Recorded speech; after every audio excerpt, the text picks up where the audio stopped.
ravenous rubble stompers. This is internet personality Vangelus, and I wanted to film a quick Generation 1 Transformers toy review, pulled from my childhood collection cabinet out here on the West Coast. Today I'm talking about Quake, the Decepticon double Targetmaster tank, with his accomplices Heater and Tiptop.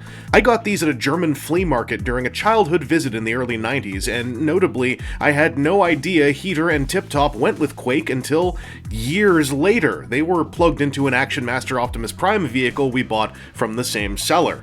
As always, Action Masters make everything better.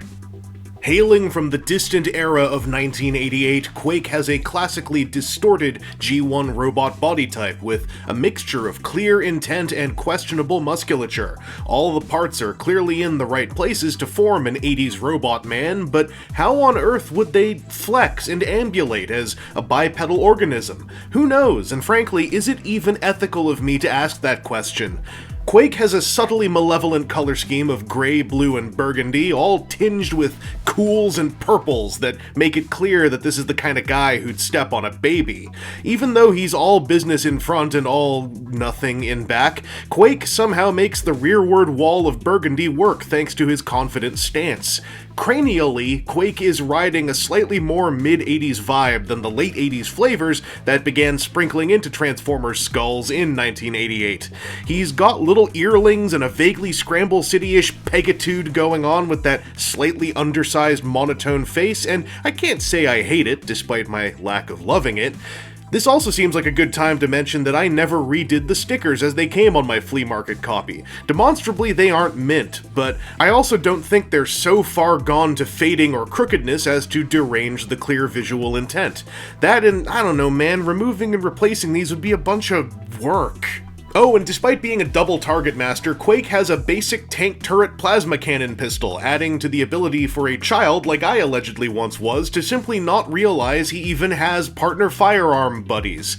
And perhaps getting ahead of his time, Quake can even store the plasma cannon on his back, precisely where it goes in tank mode.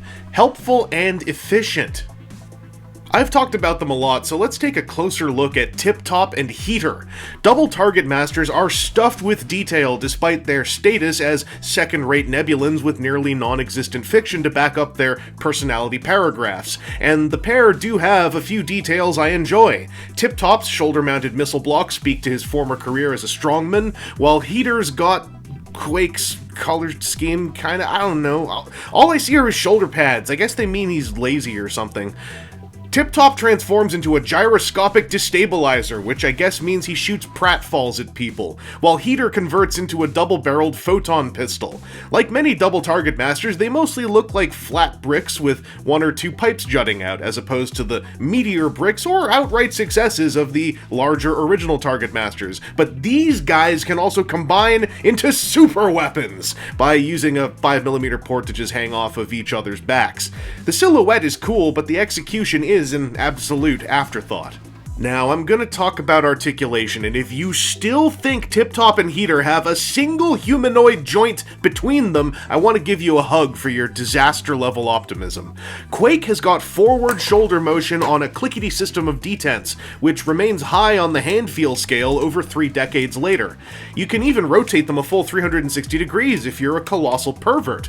Now, Quake has a neck joint. It's squeaky and simple, but it does so much to elevate his emotive potential. It can also rotate a full 360 degrees in service to you colossal perverts out there.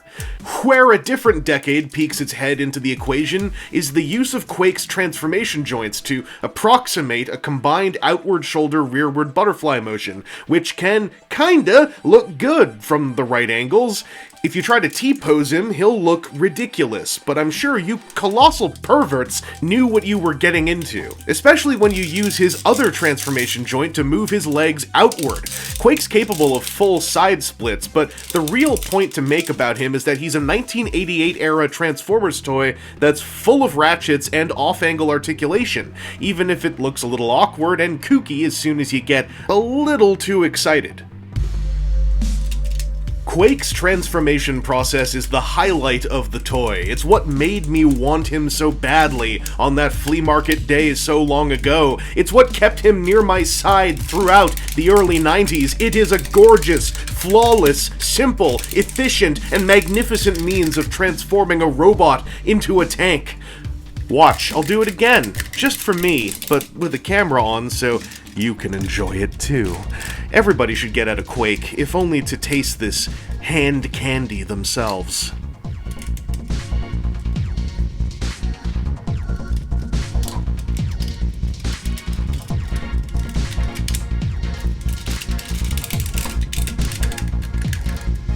Once you've performed enough transformations to fully pleasure your sensations, Quake ends up in the form of a Leopard 2 main battle tank. A cute little adult palm-sized one at that.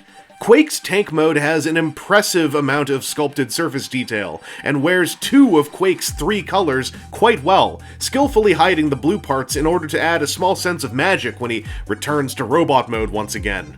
Quake's turret does not swivel, but he does have a hidden omnidirectional firing capacity. There's a 5mm port up top, ready and waiting to accept a double Targetmaster weapon mode, or, any 5mm pegged weapon. That can swivel around if you like, since it's, a peg going into a port. Quake is one of my absolute favorite G1 pieces for how simply and artistically he answers the question of turning a child's plaything from tank to robot.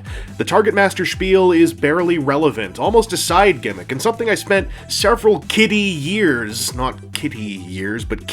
child years, neither missing nor even noticing because Quake was just that damn good.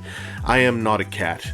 Throw some joints on this guy, and he's not just a missing link, he's a bona fide modern transformer. Weird how every modern rendition of Quake has been a recolor or retool of some other tank, when Quake cracked the code on day 1. Anyway, this has been Internet Personality Vangelus, and as we set sail from the year 2024 while looking at a toy from the year 1988, I'd like to thank all my supporters on Patreon and YouTube membership for once again making this strange little media channel so much fun, from tip top to heated bottom.